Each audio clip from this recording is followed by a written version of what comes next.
Allahumma salli ala Sayyidina Muhammad. Sebelum saya mulai, saya harapkan dirot bapak-bapak, khususnya ibu-ibu, pemuda-pemuda, khususnya pemudi-pemudi. Saya malam hari ini ada 6 tempat. Saya habis ceramah dari Padang ke Banjarmasin, dari Banjarmasin Palembang, dari Palembang tadi pesawat saya baru landing jam 8. Dari bandara saya langsung ceramah pertama di Sepatan. Baru ini acara yang kedua. Jadi masih ada 4 tempat lagi. Di Sepatan saya udah ngomong, kalau ada yang ngomong saya pulang. Saya lagi ceramah awal-awal ada yang ngomong, saya berhenti, langsung saya tutup, langsung saya pulang, langsung saya kemari. Jadi sini pun begitu. Ya. Kalau ada yang ngomong, langsung saya pulang. Kenapa? Apakah ini arogan? Bukan. Takriman wa tashrifan wa ta'diman wa tahiyatan lil ilm. Ini semata-mata untuk memuliakan ilmu, biar kalian enggak menyepelekan ilmu. Paham? Siap diam? Saya tidak lama, saudara-saudara. Alhamdulillah. Assalamualaikum warahmatullahi wabarakatuh. Alhamdulillah al-Qawi sultan al-wadih al-burhanu al-mabsut fil wujud karamu wa ihsanu. Allahumma salli wa sallim wa barik wa karrim wa azim ala nuril anwar wa suril asrar wa tiriyakil akhyar wa miftahi babil yasar sayyidina wa maulana Muhammad al-mukhtar wa alihi al-athhar wa ashabil akhyar adada ni'amillahi wa ifdalih amma ba'd. Yang saya cinta, yang saya muliakan, para alim ulama, para habaib, para masyayikh, para kiai, para ustadz, para ajengan, para tokoh masyarakat, para aparatur pemerintah, wabil khusus segenap panitia peringatan apa ini? Isra Mi'raj baginda Nabi besar Muhammad. Saya, beliau minta doa kepada saya, mudah-mudahan Allah panjangkan umur beliau, Allah permudah urusan dunia akhirat beliau, Allah jadikan beliau kades yang amanah, yang peduli kepada rakyat, yang taat patuh kepada Allah, mensejahterakan rakyat. Besok-besok nggak jadi kades, insya Allah jadi camat, jadi bupati. Tenang, ada Bahar bin Smith, selama tujuannya baik. Nah, saudara-saudara, kita duduk di sini untuk mengenang satu peristiwa yang mulia, satu kejadian yang agung, kejadian yang luar biasa, peristiwa yang besar, peristiwa yang luar biasa, perjumpaan seorang hamba dengan Tuhannya, perjumpaan kekasih dengan kekasihnya, perjumpaan seorang pecinta dengan yang dicintanya, perjumpaan seorang perindu dengan yang dirindukannya. Apa? Perjumpaan Allah dengan baginda Nabi besar Muhammad SAW, yang kita kenal dengan Isra Mi'raj. Nah, saudara-saudara, karena saya nggak lama, saya hanya akan memberikan maroji. Saya kasih referensi. Kalau bapak-bapak, ibu pengen tahu kejadian Isra Mi'raj yang benar itu seperti apa, yang lengkap itu seperti apa, maka baca kitab-kitab yang akan saya sebutkan. Sebab para ulama-ulama zaman dulu, beliau-beliau banyak mengarang kitab-kitab yang menjelaskan tentang Isra Mi'raj. Ada kitab As-Siraj Al-Wahaj fi Haqaiqil Mi'raj, karangan Imam Abu Ishaq Muhammad ibn Ibrahim An-Nu'mani Asy-Syafi'i. Ada kitab Al-Mi'raj karangan Imam Al-Bushairi. Ada kitab Ar-Risalah fil Mi'raj karangan Imam Abdul Hasan Ali bin Muhammad Al-Lakhmi. Ada kitab Ayatul Kubra fi Syarah Qissat Isra karangan Al-Imam As-Suyuti.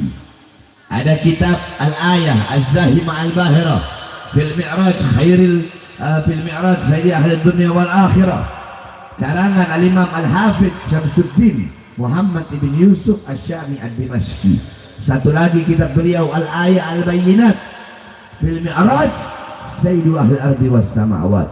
Kemudian ada kitab An-Nurul Wahaj Fikih Isra wal Mi'raj karangan Imam Ali Zainal Abidin bin Muhammad Al-Hadi Al-Barzanji, disyarahkan oleh cucunya, diberi nama kitab Tajul Ibtihaj yang dikarang oleh Imam Ja'far bin Ismail Al-Barzanji. Kemudian ada kitab Qissatul Mi'raj karangan As-Said Usman Syatok bin Muhammad Syatok. Kemudian ada lagi kitab Dau'us Siraj fi Fadli Rajab wa Qissah Al-Mi'raj karangan As-Said Muhammad Amin Al-Kurdi. Kalau daerah Banten, daerah Jawa Barat, pondok-pondok salaf, kiai-kiai salaf, santri-santri salaf pasti ngaji pasaran menghatamkan kitab tersebut. Kemudian ada lagi kitab Afdalul Manhaj fi Isbat Isra wal Mi'raj karangan Al-Imam Al-Hafidh Syekh Abdullah Mustafa Al-Maraghi.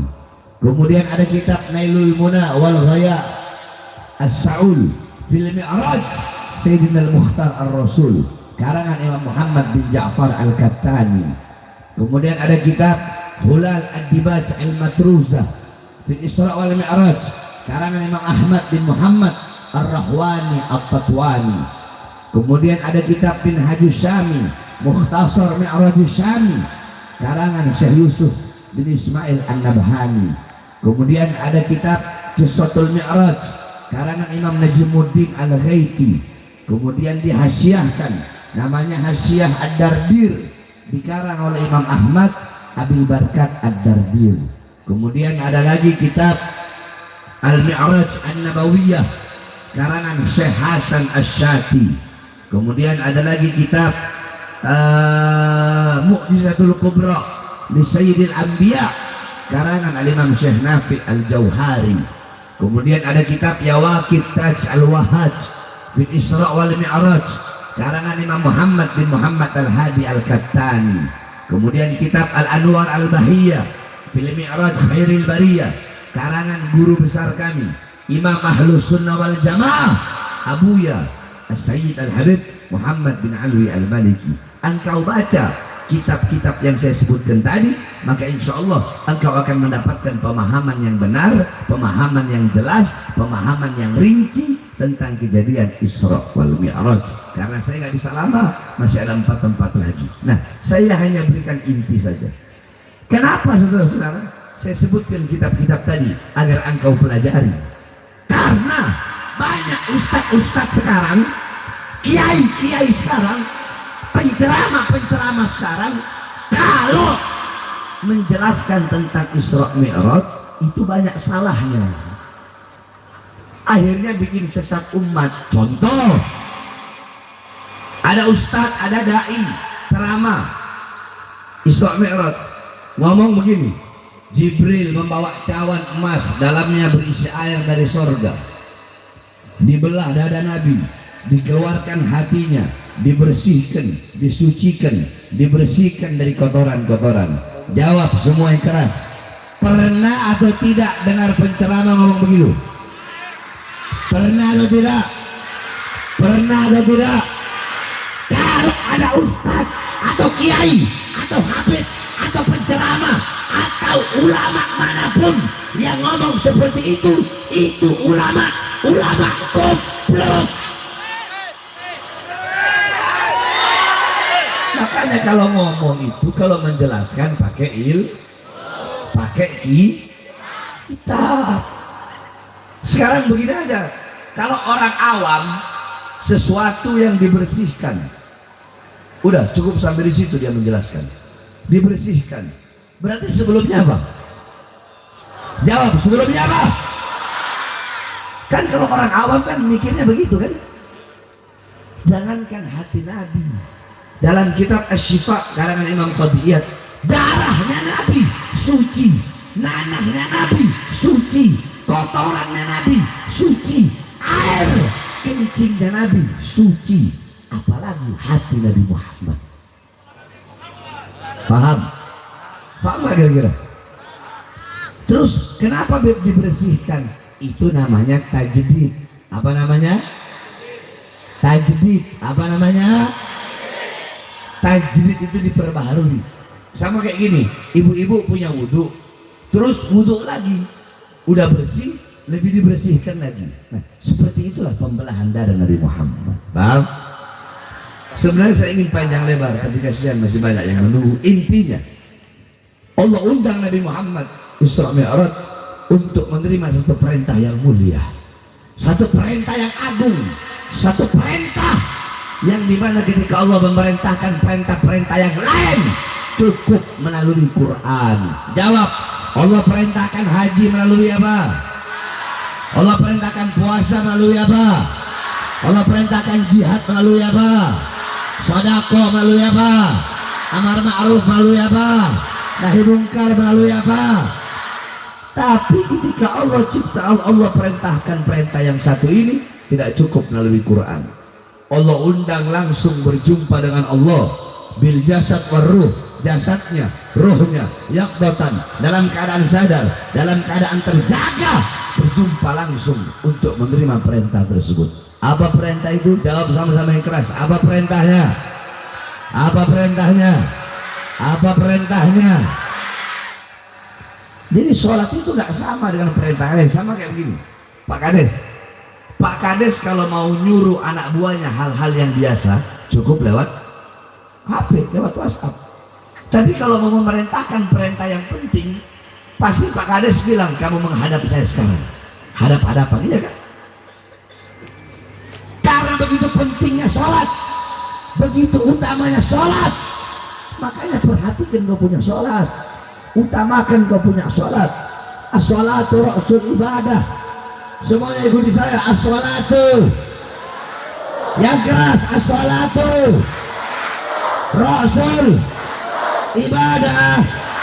Sholat itu adalah kepalanya ibadah. Sholat itu kepala ibadah. Amal ibadah yang lain itu ekor. Saya tanya, kepala ngikut ekor atau ekor ikut kepala? Berarti amal ibadah yang lain mengikuti sholat. Kalau kau punya sholat baik, kau punya sholat bagus, kau punya sholat sempurna, maka seluruh amal ibadahmu bakal baik, walaupun kecil, walaupun sedikit amal ibadah. Tapi kalau sholatmu rusak, sholatmu tidak sempurna, sholatmu bolong-bolong, sholatmu hancur, maka seluruh amal ibadahmu rusak, hancur, walaupun amal ibadahmu banyak. Berarti sholat adalah tolak ukur baik buruknya amal ibadah. Bareng-bareng, sholat adalah tolak ukur yang menentukan baik buruknya amal ibadah. Paham? Jadi baik buruknya ibadah seseorang tergantung apa, Bapak Ibu? Tergantung apa? Tergantung apa? Sholat. Makanya jangan tinggalkan sholat. Babi pernah ngomong begini, kata babi, ana syarrad dabbah, aku binatang paling buruk, kata babi. Tapi seburuk-buruknya aku, sehina-hinanya aku, ada yang lebih hina dari aku. Siapa? Aku lebih mulia daripada orang yang meninggalkan sholat 5 waktu dengan sengaja. Jawab semua yang keras. Berarti kalau ada orang siapapun meninggalkan sholat 5 waktu dengan sengaja, berarti dia siapa? Siapa? Siapa? Jawab. RT nggak sholat, RT apa? RW nggak sholat, RW apa? Lurah nggak sholat, lurah apa? Kepala desa nggak sholat, kepala desa apa? Camat nggak sholat, camat apa? Bupati nggak sholat, bupati apa? Wali kota nggak sholat, wali kota apa? Gubernur nggak sholat, gubernur apa? Menteri nggak sholat, menteri apa? Presiden nggak sholat, presiden apa? Polisi nggak sholat, polisi apa? Tentara nggak sholat, tentara apa? Ustadz nggak sholat, ustadz apa? Kiai nggak sholat, kiai apa? Habib nggak sholat, habib apa? Orang tua nggak sholat, orang tua apa? Anak nggak sholat, anak apa? Suami nggak sholat, suami apa? Istri nggak sholat, istri apa? Bukan babi, lebih babi dari babi. Paham? Mau lebih babi dari babi? Mau? Maka jaga kau punya khususnya anak muda ini. Hei anak muda, as-salatu imaduddin. Salat adalah tiang agama. Jangan engkau pernah robohkan tiang agamamu. Jangan engkau robohkan tiang syariatmu dengan engkau meninggalkan salat. Perkuat tiang agamamu, kokohkan tiang agamamu. Dengan apa? Dengan menjaga kau punya salat, dengan meramaikan masjid-masjidmu. Bagaimana cara untuk mengokohkan tiang agama, mengokohkan tiang Islam? Pertama dengan salat, kedua dengan amar ma'ruf nahi munkar, dengan menyampaikan kebenaran, menegakkan keadilan. Jangan pernah takut. Dan anak muda, nasib bangsa ke depan berada di tangan kalian, wahai anak muda. Recehan Islam, dengerin nggak? Nasib bangsa, nasib agama besok ke depan berada di tangan kalian. Kalau kalian baik, taat, patuh, tunduk, kenal ulama, kenal habaib, duduk di majelis ilmu, besok bangsa kita bakal baik. Besok negara kita bakal baik. Pejabat bakal jadi pejabat yang baik. Tapi kalau kalian rusak, kalian mabuk, kalian melacur, kalian narkoba, buta agama, buta Al-Quran, besok bangsa kita bakal rusak, negara kita bakal rusak. Oleh karenanya anak-anak muda, saya wasiatkan, jangan pernah takut untuk menyampaikan kebenaran, tegakkan keadilan. Jangan pernah kalian tunduk kepada kezaliman, jangan pernah kalian tunduk kepada kemungkaran. Dari manapun datangnya kezaliman itu, dari manapun datangnya kemungkaran itu, saudara-saudara, apa yang telah kalian perjuangkan untuk Islam? Apa yang telah kalian korbankan untuk agama, untuk bangsa, untuk rakyat? Saya tanya, jawab. Pernah tangan kalian diborgol? Pernah perut kalian diborgol? Pernah kaki kalian diborgol? Pernah kalian masuk penjara 9 kali? Pernah kalian berada dalam ruangan yang sempitnya lebar 1 meter, panjangnya 1,5 meter? Pernah kalian ketika di jalan tol mobil kalian ditembaki? Pernah kalian ada usaha, upaya-upaya pembunuhan terhadap kalian? Pernah kalian berupaya untuk diracun? Apa yang telah kalian korbankan? Coba lihat Habib Rizik. Di masa tua organisasinya dibubarkan. 6 laskarnya, 6 pengawalnya, 6 muridnya dibantai dengan keji, dibunuh, ditembak sampai mati. Nyawanya, jiwanya mereka korbankan demi anak cucu Rasulullah. Saya berkali-kali masuk penjara. 2008 saya masuk kasus kota, 2010 saya masuk kasus Mbak Priuk, 2011 saya masuk kasus Ahmadiyah, 2012 saya masuk kasus Demos, 2018 saya masuk kasus Habib palsu, 2020 bebas. Baru bebas 1 hari, siang bebas, malam ceramah, besoknya dibawa ke Nusa Kambangan, diborgol tangan saya. Dari borgol tangan nyambung ke borgol perut, dari borgol perut nyambung ke borgol kaki, saudara-saudara. Cukup sampai di situ tidak? 2022 saya bebas, belum sampai 1 bulan saya ditahan lagi karena saya membela 6 laskar yang wafat. Saya tanya, 6 laskar yang wafat itu mereka bagian dari rakyat atau bukan? Rakyat atau bukan? Rakyat atau bukan? Nah pertanyaannya, kenapa Habib Rizik, Habib Hanif, kami para habaib-habaib yang tegas menyampaikan kebenaran, menegakkan keadilan, kenapa kami dihina, dicaci, dimaki, difitnah, berkali-kali di penjara, berusaha untuk dibungkam, berusaha untuk dibunuh, diracun, ditembak? Kenapa? Saya tanya, apakah kami penjahat, koruptor, maling, maling uang rakyat, nolong uang rakyat, jual aset negara? Terus kenapa? Satu jawabannya, karena kami saudara-saudara, di dalam tubuh kami mengalir darah kakek kami Rasulullah. Di dalam tubuh kami mengalir darah-darah keberanian, darah-darah berjuang.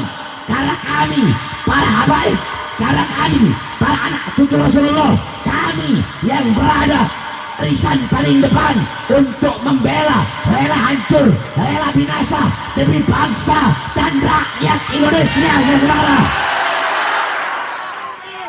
Bapak ibu-ibu, saya keluar siang, malamnya ditahan, katanya gara-gara ceramah saya provokasi. Nah, saya mau tanya, bener nggak provokasi? Ini kan masyarakat, betul?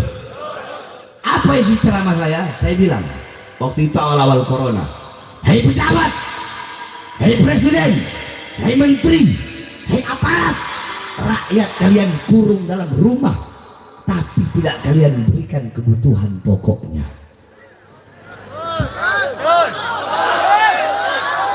Itu dibilang provokasi.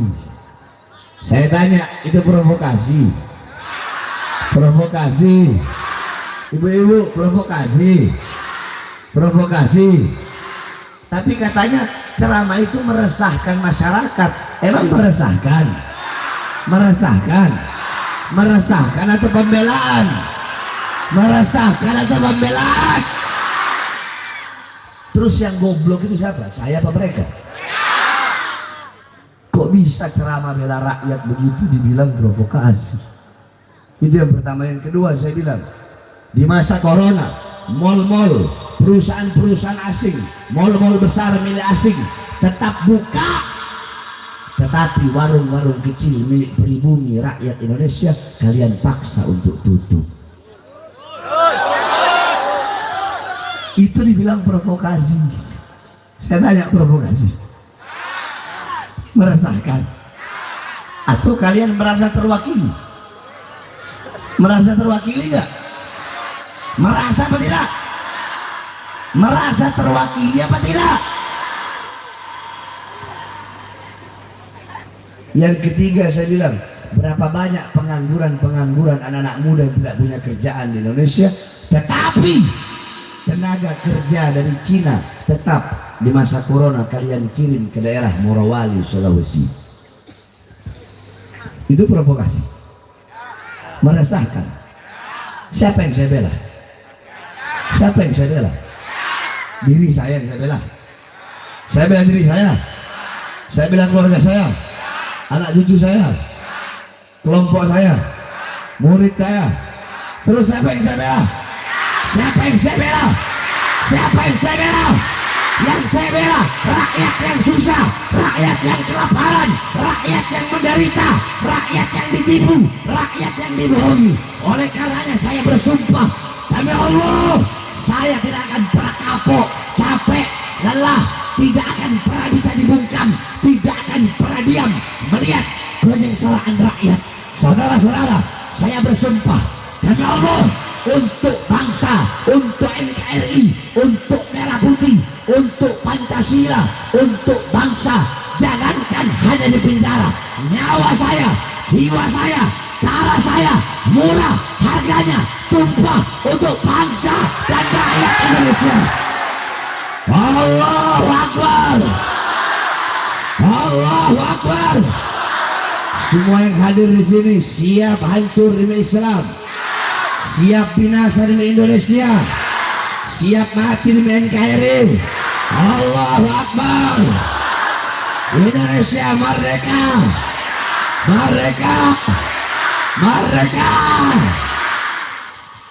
Saudara-saudara, ibu-ibu, jawab. Pejabat sekarang butuh sama rakyat kalau ada maunya doang.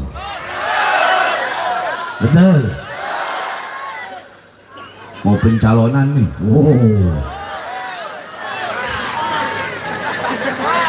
Emang Pak Kades ngerasa? Ini kan semua, mau RT, RW, lurah, camat, bupati, saya bahas semua. Kalau Pak Kades tersinggung berarti Pak Kades merasa. Saya kan nggak bahas Pak Kades. Tapi kalau Pak Kades tersinggung berarti merasa? Enggak? Oh enggak. Mau RT, RW, lurah, camat sampai presiden butuh sama rakyat kalau ada maunya dong. Saya berjanji memakmurkan rakyat. Saya berjanji mensejahterakan rakyat. Tetapi setelah jadi yang makmur bukan rakyat, yang sejahtera bukan rakyat, yang makmur partainya, yang makmur politiknya, yang sejahtera perutnya. Kita bangsa dan rakyat Indonesia menjadi budak di tanah air kita sendiri, saudara-saudara. Ibu-ibu, sembako naik nggak? BBM naik nggak? Minyak naik nggak? Enak, enak. Itulah yang kami perjuangkan. Kebijakan-kebijakan mereka yang menyengsarakan rakyat, itu yang kami perjuangkan, sehingga nyawa pun akan kami korbankan. Makanya kalian ini para pejabat, para pemerintah, jangan bangga sama pangkat jabatan. Oh, saya jenderal. Kenapa kalau kau jenderal? Hah? Sombong kau? Sombong kau sama pangkat jenderal kau itu? Hah? Di akhirat nggak ada jenderal-jeneralan, nggak ada. Nggak ada Kapolri, betul. Nggak ada Panglima TNI, betul. Nggak ada jenderal, nggak ada presiden. Tidak ada pangkat, tidak ada jabatan, tidak ada kekuasaan, tidak ada raja. Pada hari itu yang raja hanya satu. Siapa? Allah. Makanya kalian jangan bangga sama pangkat dan jabatan kalian. Layani rakyat dengan baik, betul. Jangan sengsarakan rakyat, betul. Betul. Saya tanya, mereka para pejabat dari RT sampai presiden, polisi, tentara, semuanya anggota dewan. Saya tanya, jawab yang keras. Gaji mereka dari siapa? Dari siapa? Rumah dinas mereka dari siapa? Seragam dari siapa? Senjata mereka dari siapa? Water cannon mereka dari siapa? Tank mereka dari siapa? Dari kami rakyat, keringat rakyat, darah rakyat, air mata rakyat. Maka kalian jangan semena-mena kepada rakyat, jangan kurang ajar kepada rakyat, karena kami rakyat yang mengangkat kalian. Kami adalah ibu kandung kalian. Ingatlah kalian, wahai para pejabat, di atas presiden ada satu. Siapa itu? Kami, bangsa dan rakyat Indonesia, saudara-saudara. Hidup rakyat, hidup masyarakat Indonesia merdeka, merdeka, merdeka. Allahu Akbar. Mudah-mudahan negara kita menjadi negara yang aman, sejahtera, sentosa, damai. Pejabat-pejabat menjadi pejabat yang baik, taat, patuh, tunduk kepada Allah Subhanahu wa Ta'ala. Amin ya Rabbal. Mudah-mudahan kita doakan Pak Kades, Masya Allah. Biasanya Kapolsek hadir dan Ramil hadir, ini nggak hadir ya. Mudah-mudahan Allah panjang umur beliau. Ini kalau yang kayak begini, Kades hadir maulid, hadir acara gini, saya manggilnya biasanya kalau Kades atau camat. Kalau Kades ya Kades akhirat, kalau camat akhirat, kalau bupati akhirat. Nah ini Kades akhirat. Ayo mumpung ada Kades, siapa yang ada keluhan di sini? Diam, saya nggak lama. Siapa yang punya keluhan? Maksudnya yang paling banyak aja keluhannya apa? Banjir. Banjir Jakarta juga banjir. Maksudnya kayak Pak Kades, kita minta dong dibangunin jalan-jalan yang rusak dibangun atau apa? Apa? Masyarakat maunya apa? Hah? Apa? Duit goblok, lu pada duitan lu pada lu. Orang ini demi kepentingan masyarakat malah duit.